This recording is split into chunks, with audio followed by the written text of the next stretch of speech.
No really good decision is ever going to be made when you're in a state of fear and panic because you're just not thinking about it clearly. I remember talking it over with my husband about the whole idea of doing something different. And he said to me, you know what? I'm with you. I'll support you. He said, you just have to remember whatever you decide, you're the one who's doing it.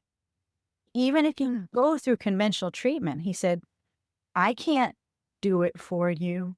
Welcome to the Shift Your Day Job podcast. I'm Brittany Cates, career coach and fellow career shifter, here to help you leave unfulfilling work behind. Every Thursday, I share stories, strategies, and confidence-boosting insights to help you gain clarity, take action, and create a career you love. Let's shift your day job together. Hello and welcome to the Shift Your Day Job podcast. Today's guest is Barbara Walsh, a board-certified master health coach whose story is a powerful reminder of the connection between our health and our ability to thrive in every area of life, including our careers. After overcoming breast cancer naturally, without surgery, radiation, or chemo, Barbara has been thriving cancer-free for 8 years. Now she's on a mission to help professional women in their 40s take control of their health like a boss, empowering them to reset their metabolism, regain their energy, and show up with confidence, not just in their personal lives, but in their work lives as well. Because when your health aligns with your ambition, you become unstoppable. Barbara's approach isn't just about preventing a future diagnosis. It's about taking charge of your well-being so that you can bring your best self to your career, relationships, and every part of your life. So I can't wait to learn more and dig into this inspiring conversation. Please welcome Barbara to the show. Hi, Barbara. How are you today? I'm doing really great. Thank you so much for having me. Super excited to be here today. Awesome. I am so interested to hear about your background and your journey with the cancer diagnosis and how that really kind of catapulted you into this work that you're doing today. So if you don't mind starting there, that would be amazing. Sure. I was diagnosed with breast cancer back in 2016. At the time, I thought everything in my life was great. I didn't feel unwell in any way. My husband and I had just celebrated our 30th wedding anniversary. We have a son, and he was in high school, starting to think about college. And we started thinking about what are we going to do with all this newfound freedom as empty nesters. We were very excited about what the future would hold. I owned my own business. I had the business to run. I had a client base. My son did professional acting, so I was running him all over the place. I had my house to run, take care of my family. I was busy, but I didn't know that I was kind of run down. I just felt like that was part of it. I had a lot to do all the time. I kind of thought that it was normal to just feel tired because, you're just so busy. I went in for my annual exams and I went for a mammogram. And that's when they said to me, we see something suspicious. They sent me for a biopsy. And when those test results came back, they told me that I had breast cancer. I was devastated and terrified. Anybody who has ever gotten a diagnosis is going to tell you it's the scariest thing that you will ever encounter in your life. All of the wonderful plans that my husband and I had for our empty nest season went out the window. My whole life changed in an instant. Instead of picturing, maybe traveling and doing all these wonderful romantic things, with the next stage of our life, my picture became me going in and out of hospitals, pretty much being sick all the time. And so we went into the oncologist to talk about it and find out what we could do about it. The first thing that I asked her was, how the heck did this happen to me? The reason why I say that is because I didn't really have the family history. The familial line, when you have a high risk, is typically you have a mom who's got breast cancer, or you have a sister who has breast cancer, or you have a daughter. So a first generation female relative would have the disease, and that would put you at a greater risk. And I always was very compliant. Like, I would do whatever the doctor told me. I did all the, the self-checks. I went for the mammograms. I did all the things. And so naively, I was under the impression that I wasn't really at risk. It just never really occurred to me when I went for that mammogram that year that it would come out any other way, that I wouldn't just go home and go on my merry way, right? Mm. And so I asked the doctor, how the heck did this happen to me? She was a top breast surgeon in my area. Her answer was very dissatisfying. She said, we don't know. She looked at me and said, well, you're not obese, so you're not in the high risk category. I guess it's just bad luck or bad cards. That really troubled me because I thought that's such a non answer. And you're a professional. This is what you do. If anyone should be able to tell me how I ended up in this situation, I figured it would be my doctor. So that was the thing that upset me. That upset me. I was upset as it was. I could barely process it. And then she started outlining the protocols, which are the same for anybody diagnosed with cancer. It's always surgery, radiation, and chemo. In my case, I had an estrogen positive cancer. So that meant for me to be on an estrogen blocker for the rest of my life. So that was tamoxifen. And that's really common. And so, you know, I wasn't thrilled about the whole protocol, but I felt like, let's just fix this and get it done because I was busy. Yeah. Yeah. And so my husband asked the question to the doctor. He said, well, if my wife does these things, will she be cured? And then I got another really dissatisfying answer. She said to me, well, there are no guarantees. We'll consider your treatment to be successful if there's no recurrence of cancer within 5 years. Mm. And I thought, what? 5 years? And then the other thing I thought was, everything they were offering to me, aside from surgery, is also known to cause cancer.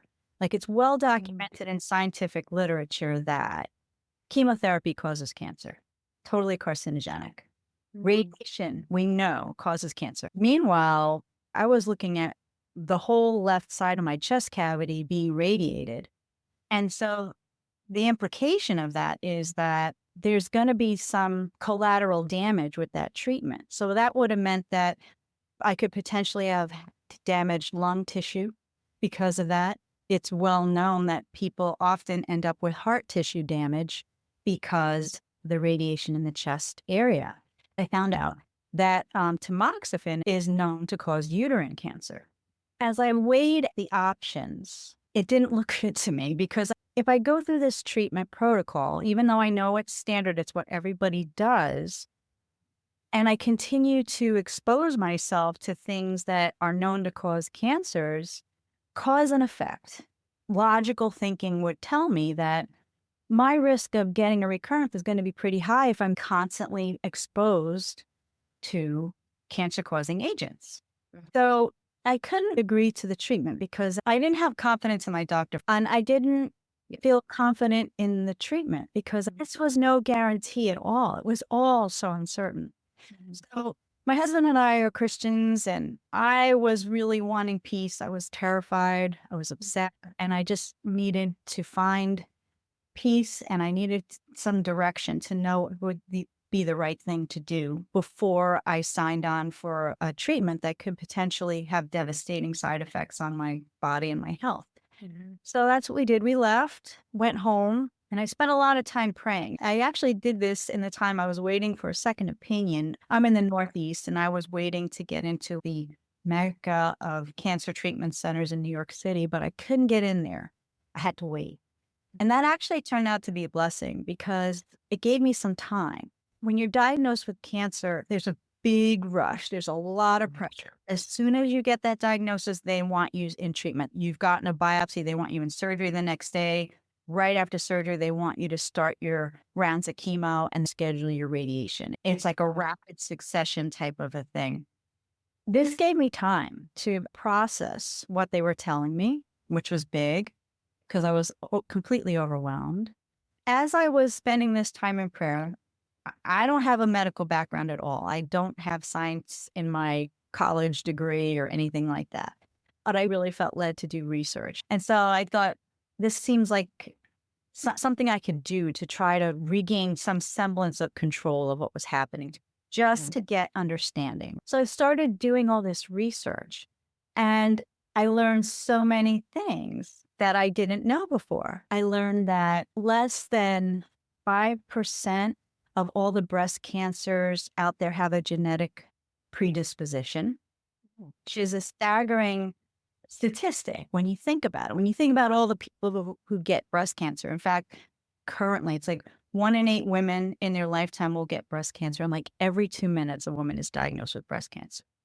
And when you Yeah. think about that volume of people, less than 5% has some sort of genetic predisposition to it.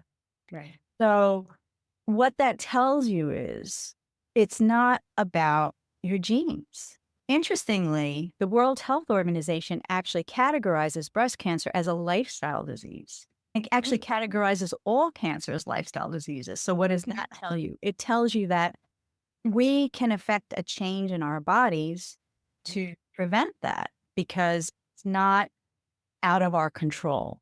No, it feels like it's out of our control. So that was the first thing I learned. The second thing I learned, which knocked my socks off, was that it can take most breast cancers up to 10 years to develop in your body before it can be detected on any type of diagnostic scan. Wow. And that blew me away because I was thinking about how many times I had gone for mammograms, right? Yeah. It wouldn't have been picked up anyway because it was just too small. And I thought, holy smokes, this thing has been growing in my body for 10 years.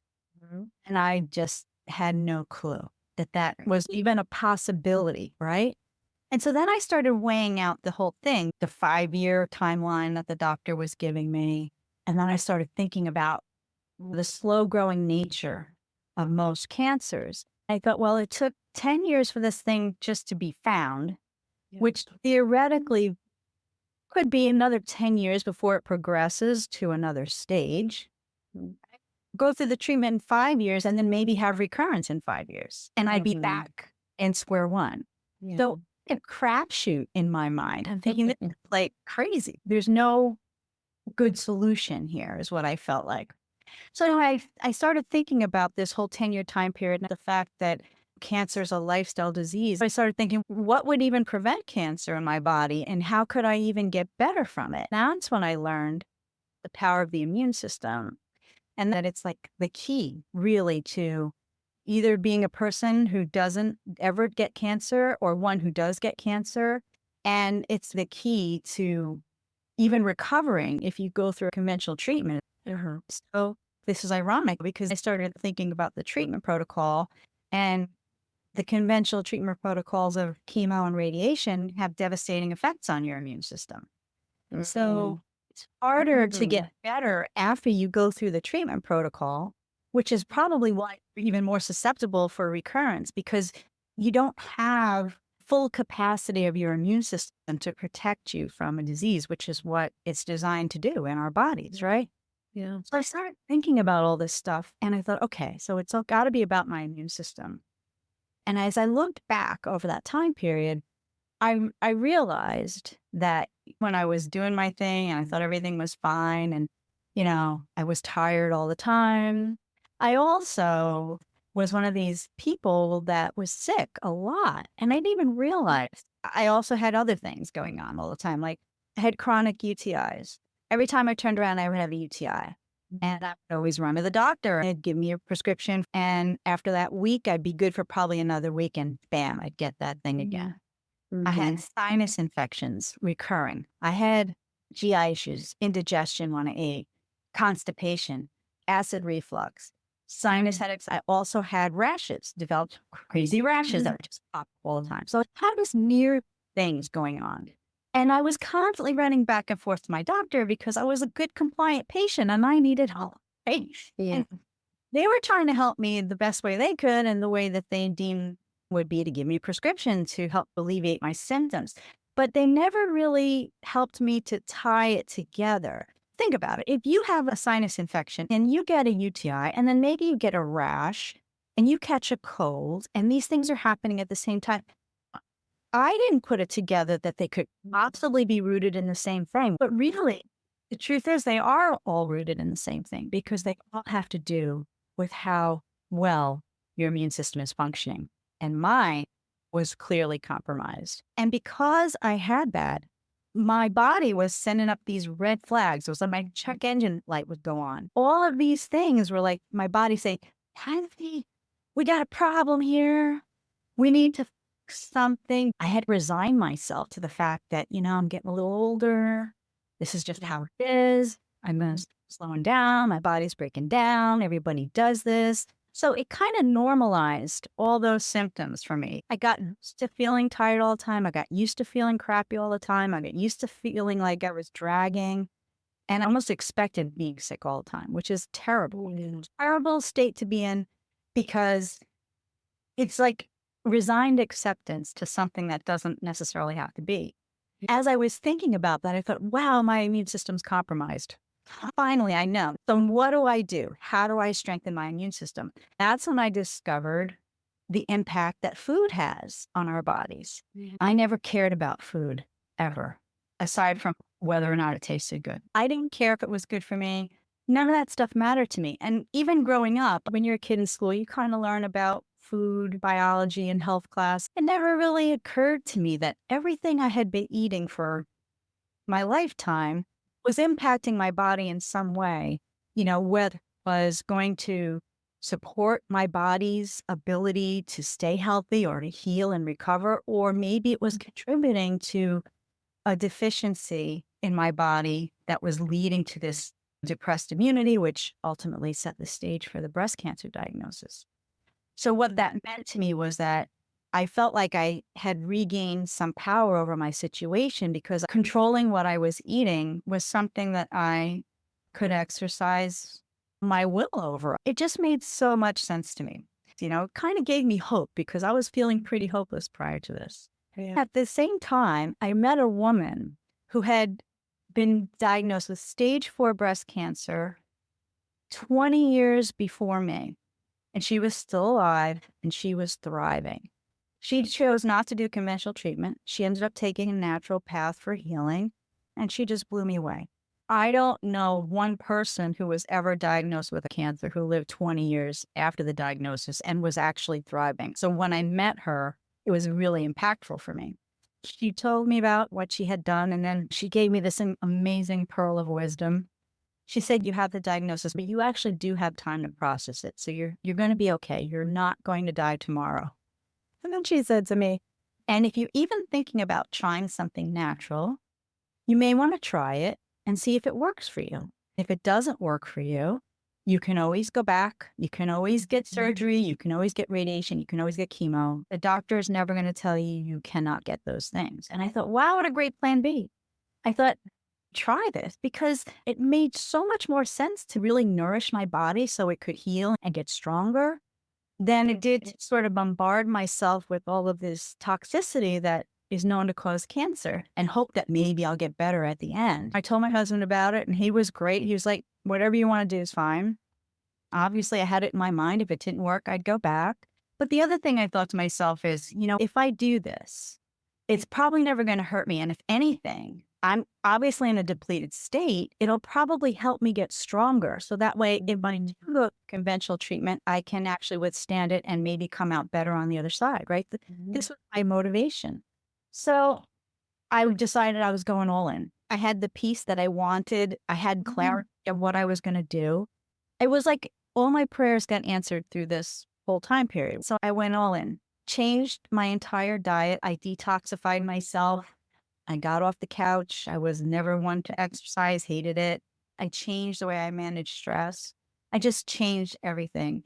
And the food was a major one. And I started feeling better. My energy started to come back like I had not had in a very long time. When I had been diagnosed, I had just started menopause.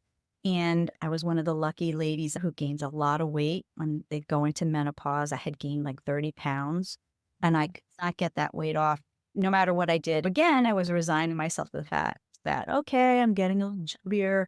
My husband still loves me. I'm still fairly cute, even though I'm overweight and I don't like the way I feel in my clothes. I started resigning myself to this stuff. As I started detoxifying my body, I lost the 30 pounds without trying. I knew that something really good was happening.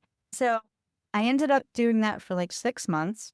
I went back to the doctor at the 6-month mark because they came to see me. They retested me and they couldn't find the breast cancer anymore in my left breast. And then they gave me the all clear that all cancer patients really strive for and want to hear. And so it was such an amazing process. And, as I was doing things along the way, I kept thinking to myself, why don't I know this? How come nobody told me that this was possible? I honestly and truly believe that if I knew what I learned along this pathway before I was diagnosed with breast cancer, I could have avoided breast cancer completely.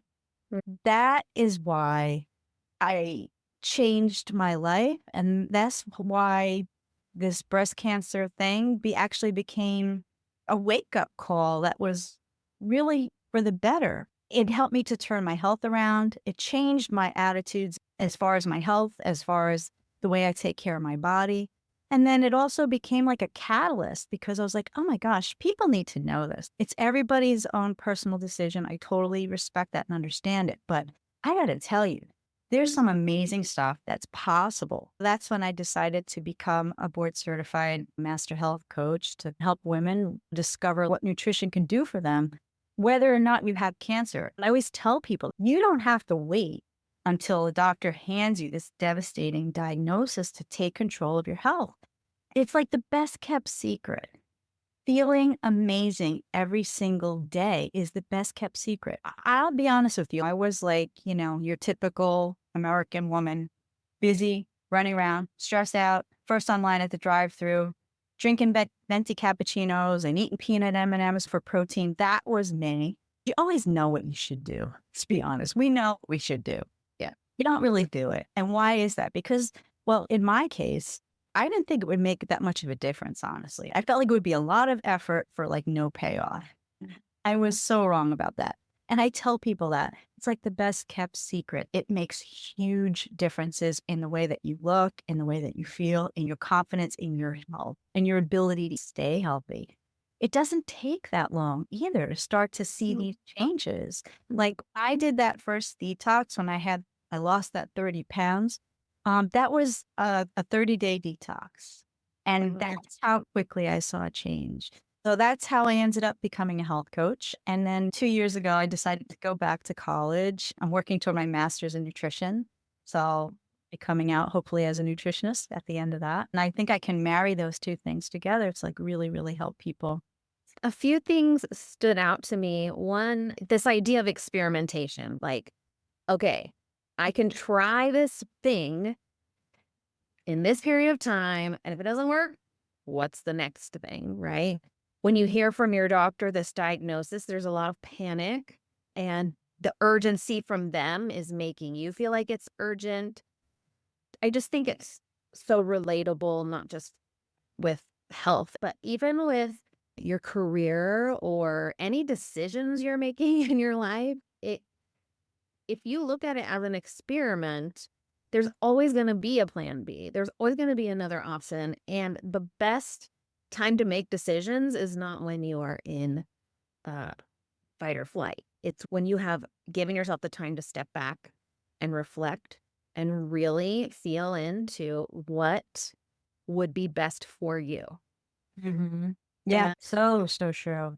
I agree with you totally. There was so much fear in that situation, like you're saying. And it is a panic. It's like almost like a knee jerk reaction. Yes, I'll do it because I just want to not feel like this anymore. Or I want an assurance that everything is going to be better. But I honestly believe no really good decision is ever going to be made when you're in a state of fear and panic because you're just not thinking about it clearly. I remember talking it over with my husband about the whole idea of doing something different. And he said to me, you know what? I'm with you. I support you, which was a blessing in itself. Not everybody has that. He said, you just have to remember whatever you decide, you're the one who's doing it. Even if you go through conventional treatment, he said, I can't do it for you. I can't take it for you. And even your doctor is not going to be there. He's not going to be there at night. He's not going to be there holding your hair back when you're having your head in the toilet. You know what I mean? Yeah. You're the one who has to go through it. And I think it's true. You're the one who has to weigh what it is that you're facing and then help that to kind of inform your decision, And I honestly believe God's wisdom travels on a pathway of peace.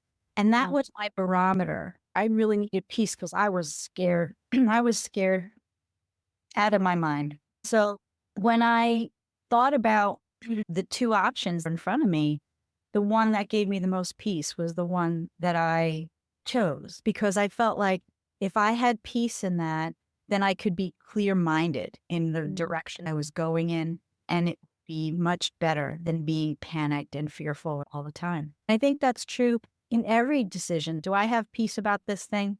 If I don't have peace about it, then I need to weigh it some more. I need to reflect on it a little bit more. I need to look at it from all the different sides, size it up, and then use that as my barometer to make those decisions. The other thought that comes to my mind when you say that is oftentimes we go to people we trust for advice. My mom has had breast cancer, and then my cousin got it. And I remember her conveying a conversation they had where my cousin was asking her, what do you think I should do?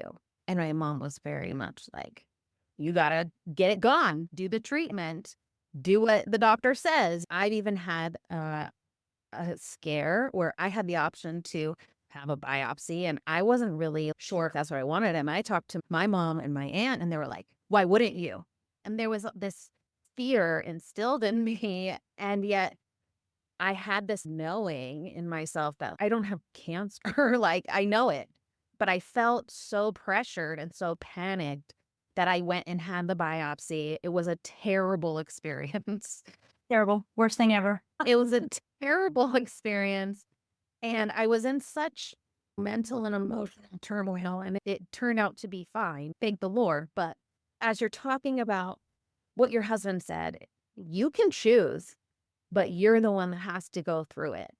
I think that's such a wake up call to be like, okay, no matter what decision I'm making, because this podcast is geared towards careers, let's say I want to change my career, I might ask for people's opinions or they might just give it to me. But ultimately, I'm the one that has to go through the process and do the thing that I know is best for me. Their opinions are their opinions. If I pursue it with that knowing and conviction to take the aligned action and just see what happens, be okay with the outcome, knowing that I did it on my terms, and then come back and say, maybe you were right, but maybe you weren't.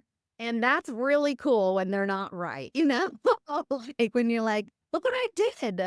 And I Mhm. proved all these people wrong, like your doctor or like these professionals that are like, just get the treatment, or people that that have experienced cancer. They're like, just do it, you know? And I'm curious, you kind of mentioned it with the prayer and like really searching for that peace. But like, where did you get the conviction or the wherewithal to disregard this professional advice and just do what you wanted? I think, first of all, it just made sense to me. It wasn't like I was just going to do something really weird. In my mind, I was thinking, it's not like I'm going to take some experimental drug that we have absolutely no track record for. We have no idea what it's going to do to me down the line. And what I was doing, right, was pretty much changing my diet, doing a lot of juicing, moving away from my regular go-to things, which was a lot of processed food, a lot of takeout food, and just started eating really fresh food. A lot of the detox that I did on my own revolved around foods. And so I started thinking to myself, I know it seems crazy, but even if I do this, it's probably not going to hurt me to eat more broccoli. What I'm doing is not harmful to myself. And like I said before, I was thinking if it doesn't work, I'll go back. My other motivation was I need to get stronger if I even want to have a shot to go through treatment, right? Yes. But then the way it turned out was all these amazing things happened in my body because my body started responding to the good things that were being put into it, to the nourishment that it had been missing for years, that it was like amazing things happened. And so it wasn't necessary to go through that treatment because my body healed on its own. So as far as going against that grain, it was hard because I was always a very compliant patient. This is probably the only time in my life that I ever went against my doctor's orders, ever. I was always raised, we do what the doctor says. They're the experts. They're the ones who know how to take care of you. You don't know because you haven't been to school and yada, yada, yada. And that may be true, but I also could see that when you look at a treatment protocol like ones that are conventional and that are used and considered the gold standard for cancer, they're not without flaws. People suffer through those treatments because they're devastating on the body. So I was thinking, well, that's not going to be a magic bullet either way, right? And Yeah. going back to that whole concept that I would be the one who would have to endure it, and I guess I'm pretty vain. I'm a control freak. I wanted to have control of my destiny in some way, shape. Mhm. And Mhm. so I thought, well, if I only have 5 years to live, I don't want to spend it sick. I don't want to spend it bald. I don't want to spend it with my head in the toilet. And I don't want my son to see me wither and die in front of his eyes. That was a lot of my motivation behind why I thought it was worth trying. And, the whole time, I didn't know how long it would take. My doctors were saying they had wanted to see me within a certain period of time. And I thought, before I go back for more testing, I want to get myself stronger. I want to make myself as quote unquote healthier as I could. Right. And I believed that just from everything I learned, and even if you look into it scientifically speaking, there's so much power in food. And the interesting thing is that our bodies are masterfully designed, I believe, by God. And then He provides all of the nutrients and stuff that we need to support those processes in our bodies that are built in through the food. So Yeah. it's like a yin and yang situation. That's why it made sense to me because it wasn't like I was doing something weird. I was just going to do some things that I probably should have been doing all along. Try to get to a place where I could just feel better, be healthier. And then what an amazing blessing the way it all kind of turned out in the end. As I said earlier, I didn't tell people because I knew if I told people, only a select few people knew, Yeah. I would have had to combat a lot of those opinions that you're talking about. And especially with cancer, people can't help it. Everybody's afraid of cancer. It's just a scary thing. It's natural for them to project their fear on the person who's been diagnosed. I mean, you kind of experienced that a little bit yourself. A lot of it also has to do with the fact that in our culture, as far as medicine is concerned, we're very symptom centric and band aid focused. If we don't feel good, we get a prescription, just make it stop hurting, make it go away. But really, when you get a better understanding of what cancer is and how it potentially develops in the body, like that was another important lesson that I had learned was that cancer isn't one of these things that is outside. It's not like the virus and it's out there and you can come in contact with it and you can become infected by it. Cancer can develop as part of the body's own natural regeneration process because we have, like 40 billion some odd cells in our bodies, and they're constantly regenerating. They have a lifespan, they have a job to do, and they get older. And as they get older, they have their own process where they self destruct, right? And then Yeah. system comes and they take them out, and then they get replaced by brand new cells over and over again. Part of that process is where cancer can develop because if we have deficiencies that are affecting our immune system, that are affecting our metabolism, then what happens is when the DNA for all those little cells starts to replicate, sometimes there's breaks in the code and the link. And when that happens, that's when you can get a cancerous cell. And the interesting thing is, if you have a strong immune system, your surveillance system of your white blood cells, they're looking around for this stuff. And if your immune system's not compromised, they'll find those little guys and they'll wipe them out before you even know it's a problem, which is why it could take 10 years for cancer to develop.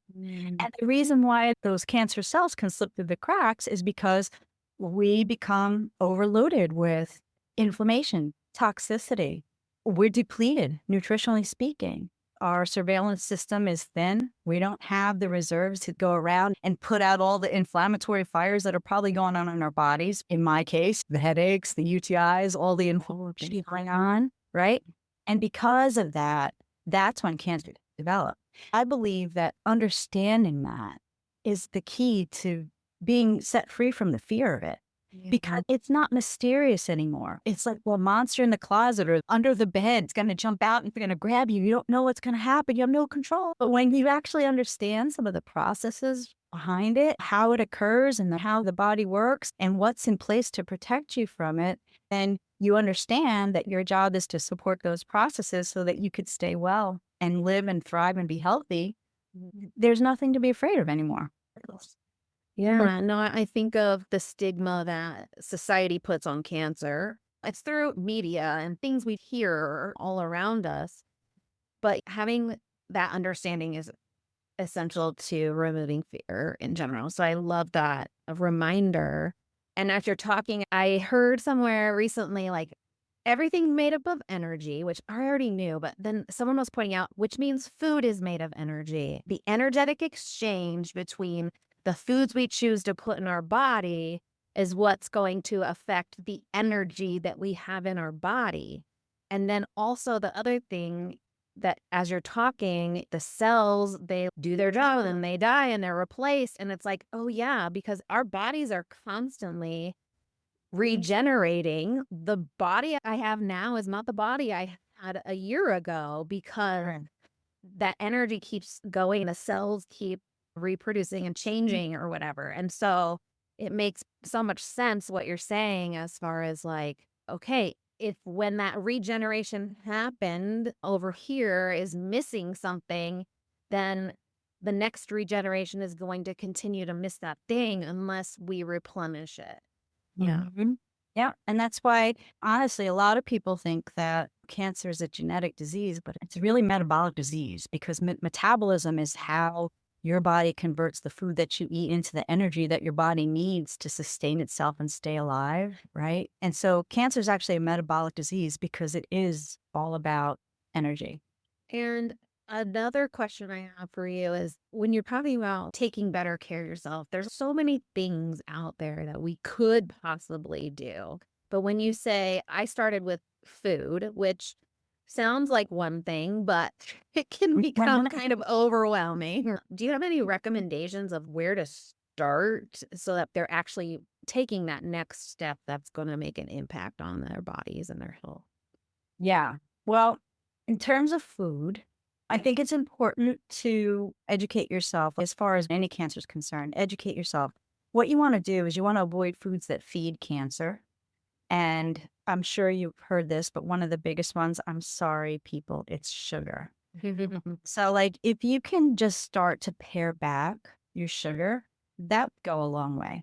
And maybe start introducing some of the foods that are known to support healthy immune system and healthy immune function, things like vitamin C foods and foods that are known to actually destroy cancer cells, like broccoli. Little things like that. You start to make those shifts, and I get it. It's hard for people to make these changes overnight. Even myself, it wasn't easy. In my case, I was up against the wall. It was like, we're Dedicated. doing this, we're doing it or we're not. You can make the changes gradually. And the interesting thing is, as you start to make those changes, it gets easier because your body actually starts to find nourishment and then it starts to crave really good stuff. You start feeling so much better that your body becomes sort of like your barometer. So, yeah, I would just tell people that start with one thing at a time. Maybe if you don't like to eat some vegetables, experiment, try some, find some that you like, and maybe start adding them. Start swinging your plate around to more fresh foods. Move away from things like processed foods as much as you can. Mm. Try to pare back on that sugar and you'll start to see changes. And then you'll start to crave the really good stuff. And then you can build on it from there for sure. Yeah. Thank you for sharing that. I think one of the key pieces in all of this is to pay attention to what our body is telling us. And I believe that as a society, we've really kind of trained that out of us as a human being. And we're more about the doing rather than being and noticing and sitting with the uncomfortable things. As you're putting that food in your body, paying attention to how it's affecting you is going to be key, especially if that's not something that you're really doing now when you have all of these illnesses, infections, whatever going on, and you're like, oh, they're not related. We're not listening, right? Like we're disregarding things. Just coming back to paying more attention because our Yeah. bodies are amazing machines for sure. You mentioned that you help professional women in their 40s take control of their health. And so I'm just curious, what is it about professional women that calls to you in this area? Well, I think I was a professional woman. So that's number one. Number two, I think when women hit their 40s, a lot of funny things start happening in the body. It's almost like you don't necessarily recognize yourself because things change a lot. The interesting thing about that is when all of that stuff is happening, I know I was like this, you just resign yourself to the fact that, oh, I'm getting older. That's part of it. If you go to a doctor or your healthcare professional, they'll probably give you some testing, and 9 times out of 10, your tests are fine. You're fine. But you still have things going on and that seem really unexplained. And because of that, it almost starts to feel like you get kind of out of control. Now, in my case, when that was happening, those were signs that I had compromised immunity. There was stuff going on, and I was actually in a ripe state to develop breast cancer. And I think that a lot of times when you start having those kinds of feelings, it's scary because you don't want to have a chronic illness, even though all the signs are kind of pointing that way. And then so you do one of two things: you freak out or you just don't acknowledge it at all. And so I think that it's important to help women regain some empowerment as far as their health is concerned.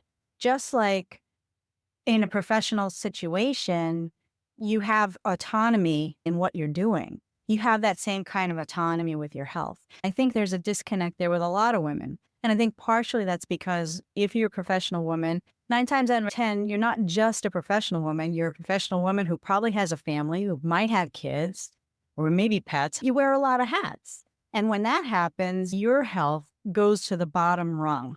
Everybody else is above you. Your professional commitments are above you. If you're a business owner, your clients are above you. Your family is above you. You just want to do everything you can to make sure that you're helping everybody as much as you can, but you're the one who's you're going to pay a price for that in the end. If you're a professional woman, you're busy. Most of the time, the women I work with, they're like, I don't have time. I just don't have time for that. And I was the same exact way. I had no time for it.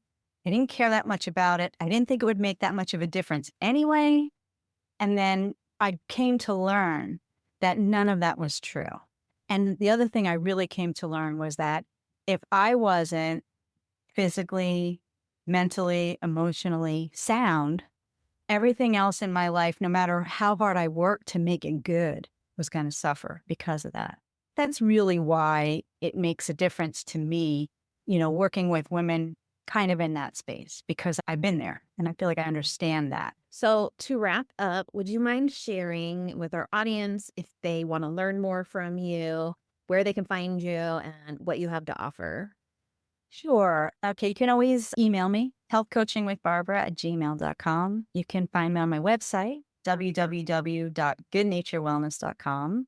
I also have a podcast where I share healthy stuff that people can hopefully use. The Good Nature Wellness Podcast that streams pretty much everywhere you get your podcasts. I'm on Instagram at good_nature_wellness, Facebook at Good Nature Wellness. And I do have something I'd love to offer to your listeners if they're interested. I put together a resource called 5 Things I Wish I Had Known Before I Was Diagnosed with Breast Cancer. I talk a little more about my journey, and then I share some actionable tips that you guys can use to start to incorporate every day.